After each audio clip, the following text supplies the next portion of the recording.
tu prospères à tous égards comme prospère l'état de ton âme. Quelqu'un qui est en bonne santé n'est pas malade. Donc, celui qui est malade, c'est celui qui n'est pas en bonne santé. Donc, nous voyons que réellement la personne d'Ézéchias, en tombant malade, il n'était plus en bonne santé. Alors, nous avons aussi pris les termes, concepts prophétiques. Nous avons dit que les mots prophétiques, les concepts prophétiques viennent de la prophétie.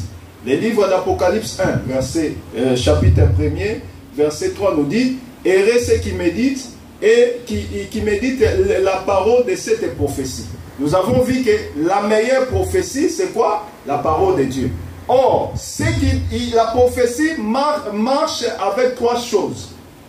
Les passés, les présents et les futurs. Or, quand l'Éternel dit que la meilleure prophétie est celui qui médite et qui applique la parole de cette prophétie, il nous amène à comprendre que la prophétie par excellence, c'est cette parole. Or, cette parole qui est la prophétie, elle cache quoi? Les passés, elle cache le présent et nous prévient par rapport au futur. C'est ainsi que nous allons comprendre que hier, Jésus-Christ dira, je suis le même hier, aujourd'hui, éternellement. Hier, il est dans la prophétie, c'était hier, c'est-à-dire avec Israël. Aujourd'hui, il est avec nous, l'Église, et on sera avec lui dans l'éternité. C'est-à-dire, les mêmes hier, aujourd'hui, éternellement. Tout cela, ça renferme la prophétie. Ainsi, nous avons réellement dit ceci, que la personne d'Ézéchias tomba malade, c'était une maladie prophétique. Parce que vous allez remarquer ceci, nous avons dit ça tout à l'heure dans les livres de 2 Rois 20, une personne qui est guérie, elle va être guérie avec la vie. Le Seigneur dira ceci, je vais guérir ton corps et je vais aussi guérir la vie. Donc, ça cache réellement une prophétie. Or, nous avons vu Ézéchias. Déjà, son terme, les mots Ézéchias, signifie force divine ou force de l'Éternel. Donc, nous comprenons que cet homme Ézéchias cachait tout un mystère. Or, la prédication, c'est l'habit de Joseph. Elle a plusieurs couleurs. Ainsi, dans le livre de 2 Rois 18, nous avons pris une couleur qui est en train de typifier Ézéchias comme étant Dieu lui-même, l'homme du milieu. Amen. Nous avons dit ceci, quand nous avons lu dans 2 Rois 18, vous allez comprendre que Ézéchias était le roi qui était au milieu. Il a bel et bien dit que ceux qui m'ont précédé, ils n'ont pas fait ce que moi j'ai fait. Ceux qui m'ont aussi succédé n'ont pas pu faire ce que moi j'ai fait. Donc, Ézéchias s'est placé au milieu. Or, qui ont précédé Ézéchias? Ce sont les rois qui n'ont pas démoli les hauts lieux, les autels, les serpents de Nehushta qui étaient là. Ils n'ont pas détruit cela. Or, vous allez comprendre, ceux qui ont précédé Ézéchias, c'était réellement les prophètes. Nous avons expliqué cela. Jésus-Christ est venu dans le plein midi. C'est-à-dire, quand Abraham est assis dans la chaîne de Mamré, il a vu 3 personnes venir. Au lieu de dire « mes seigneurs », il a dit « mon Seigneur ». Parce qu'il voyait le soleil en plein midi. Or, celui qui vient en plein midi, c'est le Seigneur Jésus-Christ, lui qui est le véritable soleil de la justice. C'est pourquoi vous allez comprendre que quand il a vu les 3 personnes, au lieu de dire « mes seigneurs », il dit « mon Seigneur ». Or, ce jour-là, Jésus-Christ, dans les jours de la chair, il est venu, il était en train de parler avec les Israélites, les Juifs. Il a dit, avant que Abraham ne fût, moi, je suis. Or, à l'époque d'Abraham, Jésus n'était pas là. Mais comment est-ce que Jésus parlait que quand Abraham m'a vu, il tressaillit de joie? Donc, il avait réellement vu Abraham quand il était venu dans le corps du plein midi, c'est-à-dire dans la lumière du jour, dans la chaîne de Mamré. Donc nous allons comprendre que Ézéchias, il est Jésus-Christ. Il est le type de Jésus-Christ.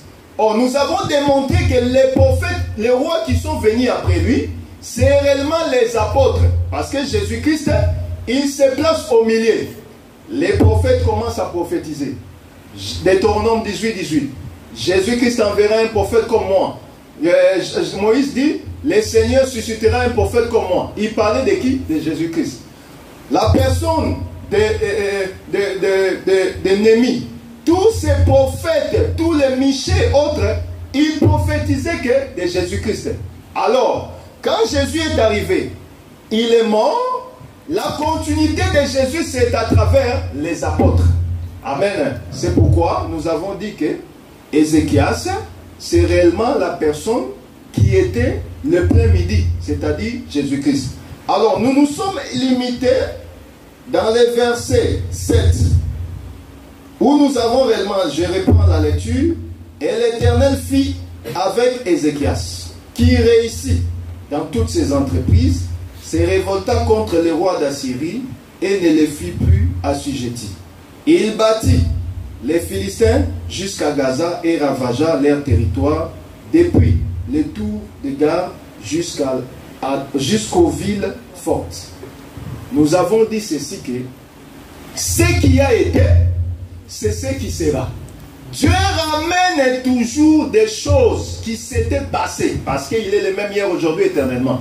Ce qui s'était passé avec les apôtres, les prophètes, Dieu les ramène toujours aujourd'hui. C'est pourquoi vous allez comprendre ceci, que ces choses gardent tout un mystère.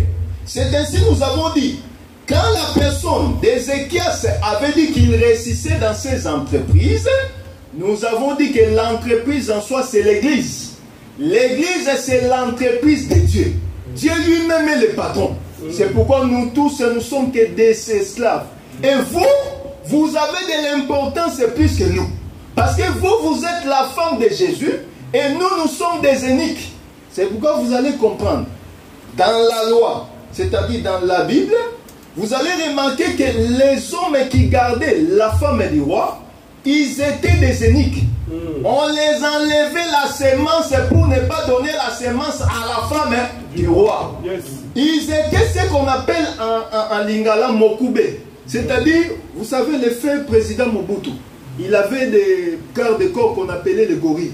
Ces gorilles-là, c'est comme des hommes qui ne sont pas des hommes. On les a enlevés, excusez-moi les termes, il n'y a pas trop de petits-enfants, les testicules, excusez-moi. C'est-à-dire, on les rend ainsi pour ne pas engrosser la femme du chef. Or, la femme du chef, c'est toi l'église. Alors, nous sommes les serviteurs. Nous n'avons pas de semences à te donner. Mais ce n'est que le mari qui est ton mari qui doit t'ensemencer. Oh, Dieu nous ensemence au travers de sa parole que nous écoutons. C'est pourquoi vous allez comprendre.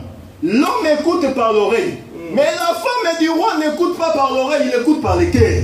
C'est pourquoi l'Éternel endurcit le cœur.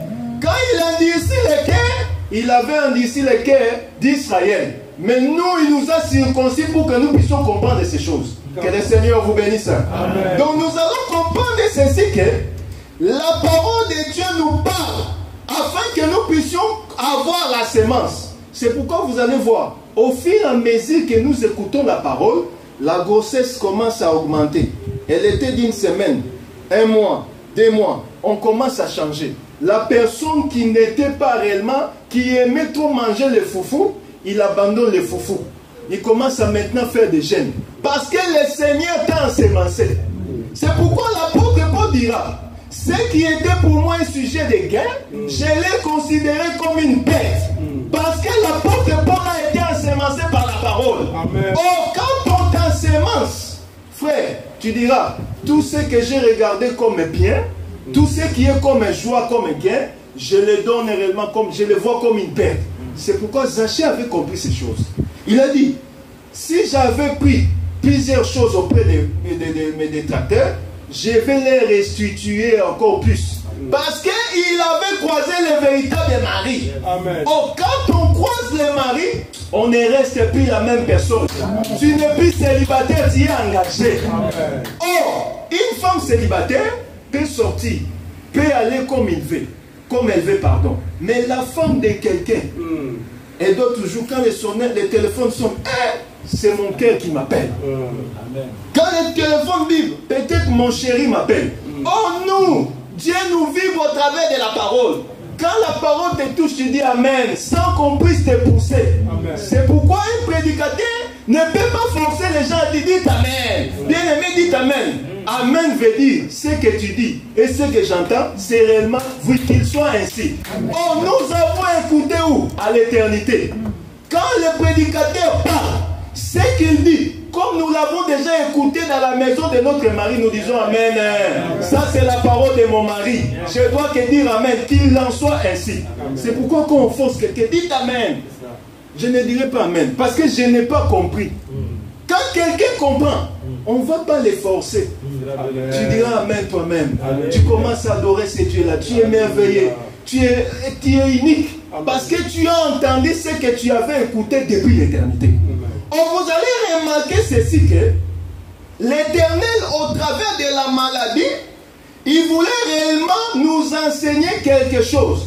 Les choses qui doivent venir. Ainsi, nous avons pris réellement, nous avons illustré les combats que la personne d'Ézéchias avait remporté contre la roi d'Assyrie.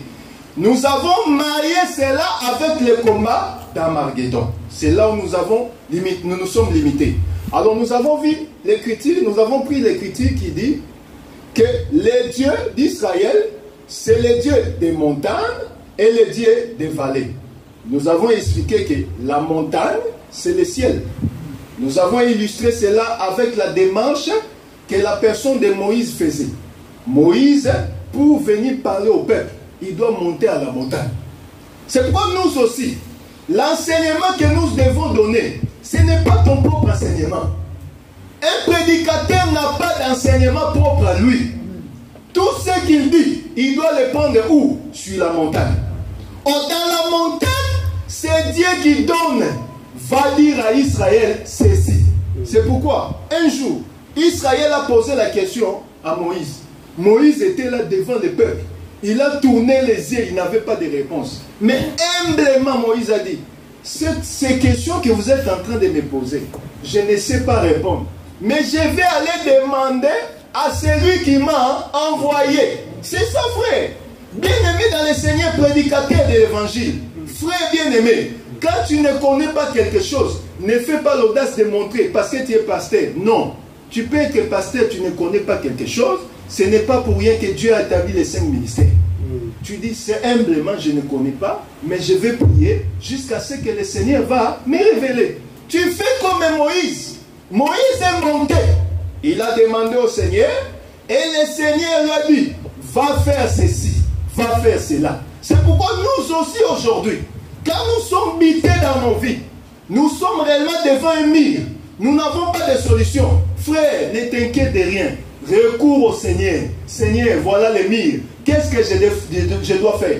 C'est pourquoi vous voyez, Israël, quand il est sorti de l'Égypte, ils sont en train de marcher, arrivés devant la mer rouge. Ils ne pouvaient rien faire. Ils ont couru auprès de Moïse. Alors Moïse aussi a couru auprès de l'Éternel. Et la mer rouge était séparée en deux. Parce que le Seigneur a toujours une solution. Je dirai à mon frère, à ma soeur qui est assise cet après-midi, pour ton problème, la solution se trouve auprès de l'Éternel. Il a toujours une solution pour ta vie. Les gens de ce monde n'ont pas de solution. Ils ont des presque solutions. Vous savez, un médecin, quand tu vas à l'hôpital, il ne connaît pas ta maladie. Il tâtonne. Il tâtonne par rapport à la science qu'il a étudiée à l'école. Quand quelqu'un est malade, il faut lui donner par exemple aspirine, paracétamol. Mais tu verras que toi, ce n'est pas le problème de la maladie. Toi, c'est peut-être que tu as trop de stress, tu as trop pensé, tu as trop réfléchi, la tête commence à faire mal. Mais quand tu vas chez le médecin, pour lui, ça sera seulement, ok, prends l'aspirine. Mais Jésus-Christ, avant même que tu dises que j'ai mal à la tête, il connaît déjà ton mal. Amen. Et il donne déjà la solution. C'est pourquoi vous voyez que le Seigneur connaît chacun par son nom. Tu peux te dire là, ah, Dieu ne me connaît pas. Dieu te connaît. Il connaît que tu t'appelles frère Simon. Tu es né, par exemple, à Yongpoum. Tu es né à 10h01. Le jour-là, ta maman avait une super rayonnante, ainsi de suite. Il connaît toutes les précisions. C'est pourquoi, frère, ne t'inquiète de rien. Toi, associe-toi seulement auprès de l'Éternel. Amen. Amen. Alors, nous avons dit ceci que la révolte que le roi Ézéchias a fait, cela était réellement préfiguratif. Ça prophétisait sur le combat d'Armageddon. C'est pourquoi nous avons lu l'écriture de Apocalypse 12, où les bien-aimés, nous avons lu la fois passée. Nous avons dit qu'il y a eu un signe qui s'est apparu au ciel. Or, au ciel, qu'est-ce qui s'était passé? Les bien-aimés peuvent les prendre vite fait. Apocalypse 12. Apocalypse 12.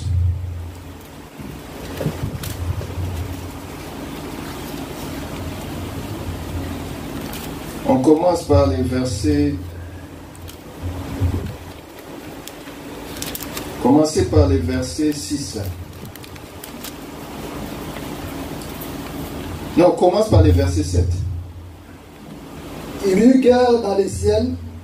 Michel et ses anges combattirent contre les dragons. Et les dragons et ses anges combattirent. Mais ils ne furent pas les plus forts, et leur place ne fut plus trouvée dans le ciel. Et il fit précipiter les grands dragons, les serpents anciens, appelés le diable et Satan, celui qui séduit toute la terre. Il fit précipiter sur la terre, et ses anges firent précipiter avec lui. On peut se limiter là. Nous avons dit ceci, que l'Éternel avait dit à Israël, il est le Dieu des montagnes, il est aussi le Dieu de la vallée. Alors quand nous lisons réellement cette écriture, elle commence, il y a un signe au ciel. Alors le combat ici entre Michel et les anges, vous remarquerez que Michel combattait contre les anges déchus, autrement appelés les démons. Mais l'Écriture nous dit, il a été vainqueur. Ils se sont battus où? Sur la montagne. Alors nous avons vu l'Écriture que nous avons lu le dimanche passé. Israël, quand ils combattaient contre les Syriens, sur la montagne, ils étaient vainqueurs. Alors les Syriens ont dit quoi? Peut-être que si on leur attaque dans la vallée, on va leur gagner.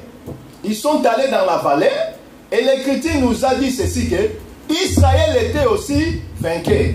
Oh, remarquez ici, dans Apocalypse 12, le combat entre Michel et les démons s'est passé où? Sur la montagne, c'est-à-dire au ciel.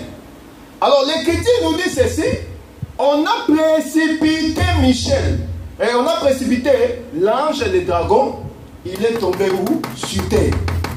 On parlait de la terre ou de la vallée, c'est ça réellement le monde. C'est pourquoi vous allez comprendre ceci, que le monde entier est dirigé par le diable. Il y a beaucoup de témoins. Jean 4, Jésus-Christ a jeûné pendant 40 jours. Le diable le prend, il l'amène sur la haute montagne. Il lui dit ceci, si tu t'agenouilles devant moi, je te donnerai le royaume. Donc nous comprenons que le royaume, le monde, est dirigé par le diable.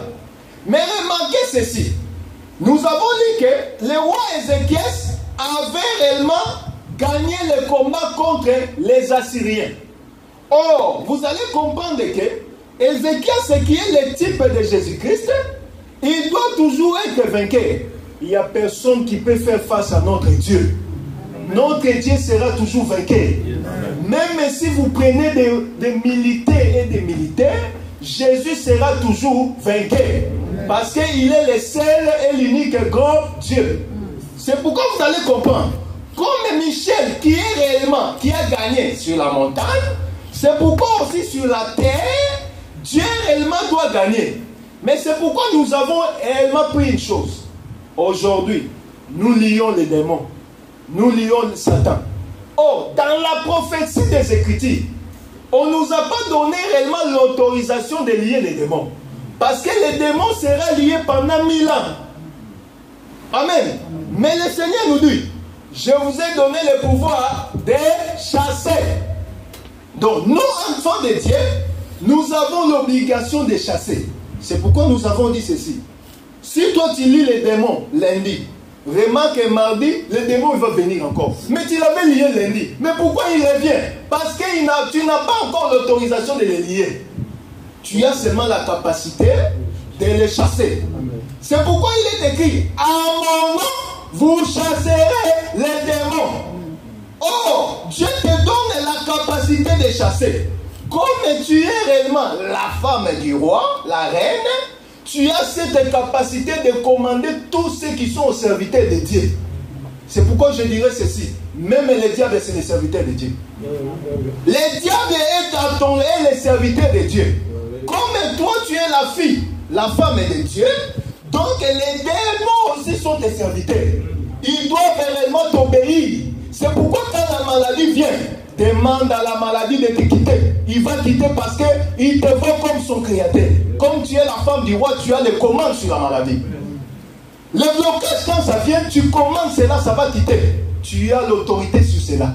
Le Seigneur a dit, je vous ai donné l'autorité, le pouvoir de marcher sur les serpents. Oh, les serpents anciens, c'est les diables, non? Est-ce que vous voyez la chose? Donc vous allez comprendre que ce qui s'est fait dans les ciels doit se faire aussi sur la terre. C'est pourquoi vous allez voir que dans Armageddon, dans les combats d'Armageddon, vous allez voir qu'on va réellement jeter les diables dans la Bible. C'est-à-dire les diables n'auront encore pas la puissance ou le pouvoir de venir encore nous attaquer. Amen. Nous allons prendre l'écriture vite fait. Apocalypse 16. Verset 12 jusqu'à 16. Les bien-aimés peuvent les lire vite fait. Apocalypse 16, 12 à 16. Apocalypse 16, 12 à 16. Je lis au nom de Jésus. Le 6e versa sa coupe sur les grands fleuves, l'Euphrate et son eau tarit, afin que les chemins des rois venant de l'Orient fût préparés. Et j'ai vu sortir de la bouche du dragon, et de la bouche de la bête, et de la bouche du faux prophète, 3 esprits impurs, semblables à des grenouilles.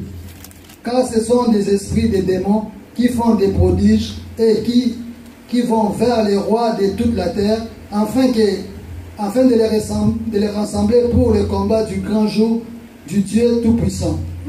Voici, je viens comme un voleur. Heureux celui qui veille et qui garde ses vêtements, afin qu'il ne marche pas nu et qu'on ne voit pas sa honte. Ils les rassemblèrent dans les lieux appelés en hébreu Armageddon. Voilà. Donc vous voyez que le roi Ézéchias a réellement remporté le combat devant le roi d'Assyrie. Or, ici, nous avons dit ceci que ces combats-là, dans les livres de rois, 18, verset 7, ça préfigurait réellement les combats d'Armageddon. Or, Armageddon, l'Écriture nous dit ici, c'est en hébreu. Cela veut dire,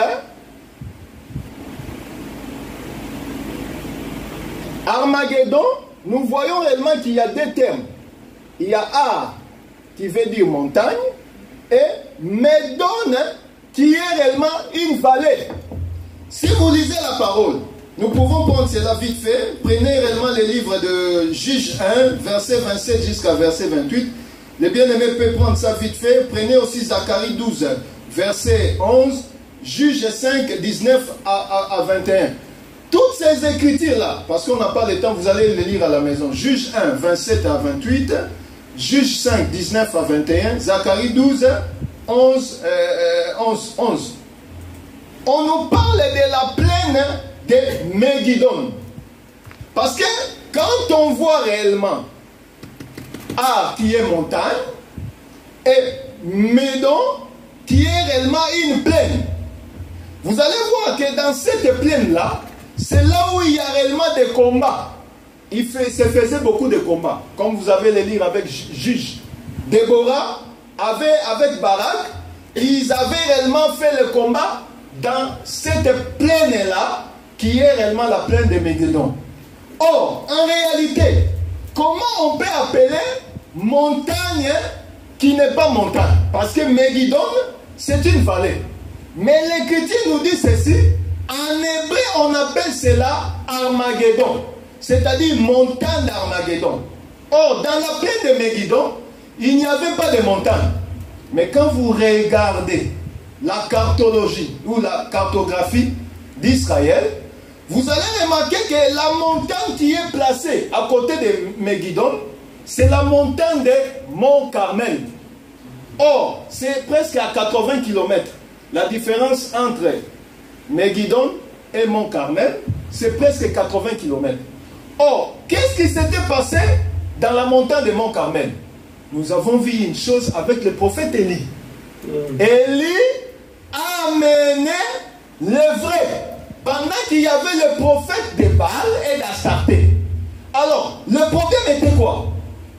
Que les dieux véritables doivent répondre par la pluie. La pluie doit descendre. Et on doit réellement voir que l'autel, l'animal qu'on a mis sur l'autel doit être consumé. Les prophètes de Baal ont commencé à faire des incantations. Ils ont fait du matin à midi. Il n'y avait pas de résultat. Mais Élie, quand il est venu, il a d'abord reconstitué l'autel. Il a placé l'autel selon les 12 tribus d'Israël. Il a imploré l'Éternel. Il a dit ceci: le Seigneur, que l'on sache que tu es Dieu. Amen. Pour ton problème, je te dirai, prie seulement, Seigneur, que l'on sache que tu es Dieu. Amen. Dieu n'a pas besoin que tu puisses faire beaucoup de prières. Parce qu'aujourd'hui, les gens pensent que le fait de faire beaucoup de prières, Dieu écoute. Dieu n'écoute pas n'importe quelle prière. Dieu n'écoute pas n'importe qui. Mais il écoute celui qui fait la prière par révélation. C'est pourquoi vous allez comprendre qu'il y avait des adorateurs. Il y avait Caïn comme adorateur, Abel comme adorateur. Abel n'avait pas réellement sacrifié auprès de l'Éternel les fruits pourris. Non, les prêtres catholiques nous ont trompés. Il avait donné les prémices des fruits de la terre. C'est-à-dire, quand il a cultivé la terre, ce qui était les premiers, la première chose qui est sortie de ces fruits, c'est ce qu'il avait donné auprès de l'Éternel. Mais Dieu a regardé, il a dit, mais non, mais moi je ne mange pas les fruits. Moi je suis un aigle, je suis un carnivore. Laissez les fruits auprès de ceux qui sont comme les moineaux. Les moineaux doivent manger les fruits. Mais moi je suis un aigle. Je ne mange que ce qui a du sang. Or Abel avait donné ce qui a du sang. Or ce qui a du sang c'est quoi? L'animal qui a 4 pattes. Or l'animal qui a 4 pattes, c'est ça la parole qui a la doctrine, la connaissance, la révélation et la prophétie. C'est pourquoi nous aussi, nous devons donner au Seigneur les fruits de nos lèvres. C'est pourquoi quand tu pries, tu dois prier conformément à la parole, conformément à l'enseignement que tu as reçu. Seigneur, que l'on sache que tu es Dieu par rapport à mon problème. Amen. Que l'on sache que tu es Dieu pour ce qui m'arrive. Parce que je sais qu'une chose ne peut jamais arriver sans que tu puisses connaître cela. Comme la chose est arrivée, c'est que tu connaissais cela et tu as la solution pour ça. J'aimerais avoir la solution pour ces problèmes parce que c'est toi qui réponds à toutes nos préoccupations. Et le Seigneur va agir, il va réellement décamper la situation. Amen. Mais tu verras quelqu'un au lieu de prier, ah Nzambe, utindenga na mokilo pona souffrir. Tanane na omona makamboyo, libalo pasi na pasi, mobile qui prend naïté. Frère, ça c'est la prière de païenne. Ne prie pas comme une païenne. Ne prie pas comme un païen, mais prie comme un enfant de Dieu. Prie comme quelqu'un qui a la révélation. Seigneur, tu as permis. Comme tu as permis, tu as aussi la solution pour cela. Je cours auprès de toi pour que tu me donnes la solution. Si tu ne me donnes pas la solution, regarde les Égyptiens, ils sont nombreux. Regarde mes ennemis, ils sont nombreux. Regarde les Syriens, ils sont nombreux. Ils vont se manquer de toi. Pas de moi, parce que moi j'ai cru à toi. Comme j'ai cru à toi, ils vont se moquer de toi. C'est ce qu'Israël avait dit. Dieu, si tu nous laisses ici, tous ces peuples à qui ils nous voient y croire au Dieu véritable, ils diront quoi? Les dieux des Hébreux, c'est un faux Dieu. Oh, Dieu n'aime pas la chose. Il n'aime pas partager la gloire avec n'importe qui. Il aime sa gloire. Quand tu lui dis cela, il dit non. Mon nom, le quoi, allez, ma joie. Tu vas prendre cela au nom de Jésus-Christ. Tout ce que tu déranges, tu vas le prendre au nom de Jésus-Christ. Parce que Dieu aime ça. Il aime que l'autorité, l'honneur, tu les donnes à lui. Ne donne pas à quelqu'un d'autre.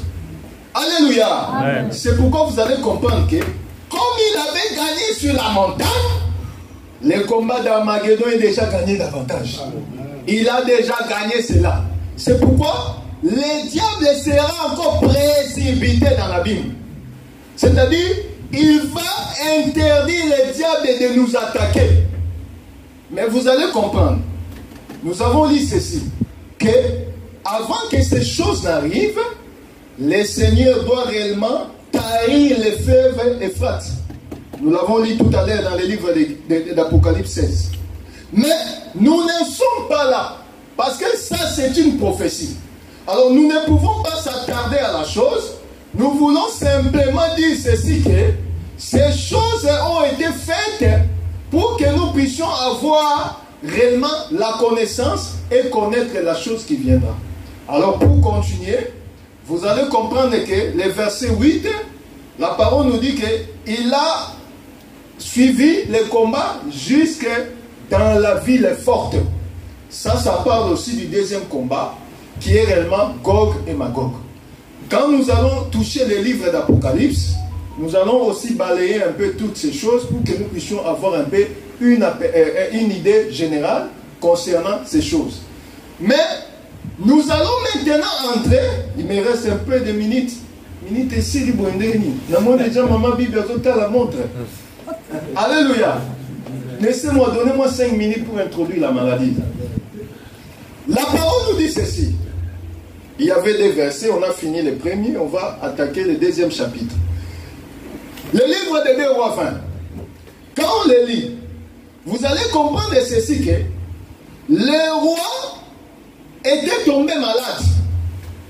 Quand il est tombé malade, l'Écriture nous dit ceci, que cette maladie devait l'amener à la mort. Est-ce que je me fais comprendre? Or, qui a amené le message? C'est le prophète Isaïe. Il est venu voir le roi.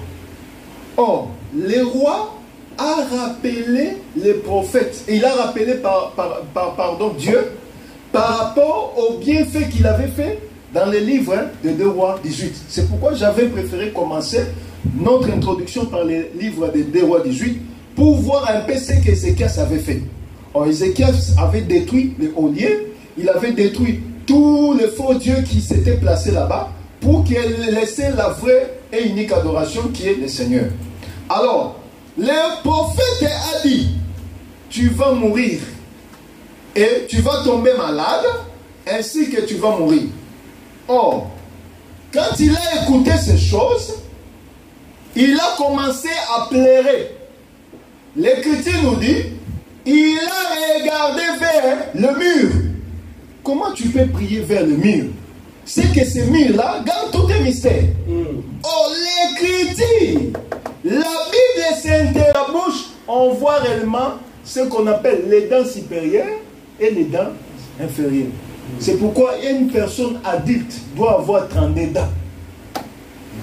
Si tu n'as pas 32 dents, tu ne peux pas comprendre la révélation de la parole. C'est pourquoi vous voyez, certaines personnes qui n'ont pas 32 dents, quand ils lisent la parole, ils voient que, au moins il y a Abraham. Abraham, il se limite là. Oh, il ne sait pas que même la barbe d'Abraham cache un mystère. Que le Seigneur vous bénisse. Oh, nous avons réellement 32 dents. C'est pourquoi nous comprenons ces choses. Oh, remarquez, dans la nature, quelqu'un qui a 32 dents, on peut lui donner même la viande. Même si on a papa peut s'en avoir. Mais celui qui n'a pas 32 dents, il parle même avec des défauts. Je n'ai pas les dents. Oh, celui qui a les dents, c'est la maturité. Avoir les dents, c'est la maturité. C'est pourquoi vous allez comprendre. Quand Dieu a créé Adam, il avait déjà créé Adam avec 32 dents. Adam banda kobota mata bota mi bébé nana memaki. Il n'y avait personne. Parce que Dieu l'a créé directement adulte. Oh, adulte, c'est que Adam avait 32 dents. C'est pourquoi vous allez comprendre. C'est que Ève aussi était adulte. Donc Ève aussi a 32 dents. Il y a une église aujourd'hui, il a 32 dents. On a la maturité de notre mari. C'est pourquoi même dans la logique des choses, quand une femme qui a par exemple 20 ans, elle épouse un mari qui a 40 ans. Dans la logique des choses, moi, c'est pas comme la 40 ans. Amen. Parce que moi, si à il prend l'âge de son homme. Oh, nous avons l'âge de notre mari, la maturité. C'est pourquoi dans l'église, on doit tout connaître. Dans l'église, il n'y a pas de choses à cacher. C'est pourquoi l'Écriture nous dit, dans l'église, on trouvera la sagesse infiniment variée. Que le Seigneur vous bénisse. Il est presque temps. Nous allons continuer dimanche prochain pour la gloire de Jésus-Christ. Nous allons adorer encore le Seigneur notre Dieu. Que le Seigneur soit loué. Là où tu es, tu vas encore courber ta tête. Nous allons prier pour louer notre Seigneur parce qu'il est merveilleux. Courbe ta tête. El Shaddai Adonai, le Dieu tout-puissant, le roi compatissant. Médite ces cantiques. Oui, que le ciel révèle, la terre préfère de tout l'univers, le Père. Médite ces cantiques pour la gloire de Jésus. Les dieux sont fins, je lui dois ma délivrance, il est ma puissance. Le Dieu de mes espoirs, qui me fait voir tous ses exploits, en lui je crois. Je trouve une place devant sa face, et Shaddai trouve sa demeure dans mon cœur. Laisse-moi t'écrire un chant d'amour. Oh, oh, oh. Restons ensemble pour toujours.